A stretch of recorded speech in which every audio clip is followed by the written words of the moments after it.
Živijo, jaz sem Jenin Klemenčič, tole zraven mene je pa Rok Kofol. To, kar gledate, je pa oddaja Potovanje oziroma Popotnik, kar imate raje. Roka verjetno že poznate, marsikdo ali pa celo vsi, in on se ukvarja intenzivno s potovanjem, še bolj intenzivno kot jaz.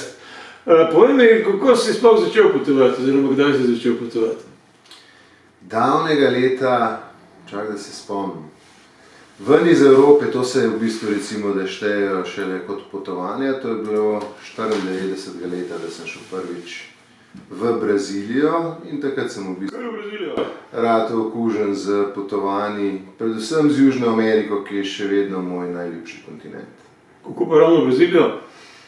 S kolegom Mihatom, ko sva šla, je imel v bistvu on eno navezo dol, pa sva se malo informirala, najdla mogoče človeka dva, ki so že bili tam dol in šla kar na juriš s prve za 2 meseca dol.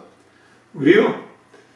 V Rio, tam bila ene 14 dni, pa sva šla na Iguazu, pol gor aligatorje lovit. Kam? Sem že malo pozabil, kako se je tisto močvirno področje Pantanal. Potem sva šla v mesto Brazilija, kjer je bil dejansko njegov kontakt, njegov kolega z faksa, oziroma to je en malo starejši od naju bil takrat, ki je bil že profesor, midva sva bila še študenta. Pol sva pa ne vem kam, v Minas Gerais še zavila in potem nazaj v Rio, pa domov. Bova potem pogledala zemljevid. Ja. Čega bova? Kako je takrat, verjetno, nisi pri nas, koliko si bil takrat star, oziroma kdaj je bilo to? Ja, to je bilo 22 let, takrat ni bilo, ne vem, jaz se ne spomnim, Lonely Planet, da se ne spomnim, da bi ga imel, interneta itak ni bilo, skratka, zelo na juriš je bilo vse skupaj, informacije od drugih ljudi so bile pomembne, pa imela sva eno knjigico, pojma nimam, po moje nam je dal Petar Skansi, ali Luka Skansi, se ne vem, skratka, to je bil od Mihata en sošolc, od tega košarkaša Skansija sin, letnik. Petar Skansi? Ja, pa Luka, no. Petar je fotor, to vem. No, v redu, recimo, da je Luka, ajde, lahko, da sem spet pozabil. V glavnem, nisem ga videl že itak 25 let, tako da mi oprosti.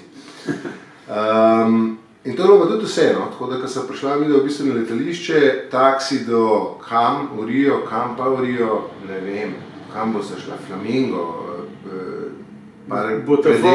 Botafogo.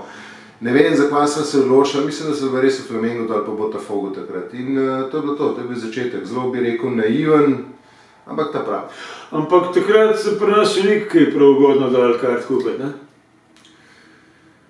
Ja, mislim, ne spomnim se, da bi bila jasno potovanje toliko razširjena, koliko so dom. To sigurno. Ja. Tako da bilo je v bistvu teže priti do informacij, teže tudi potovati.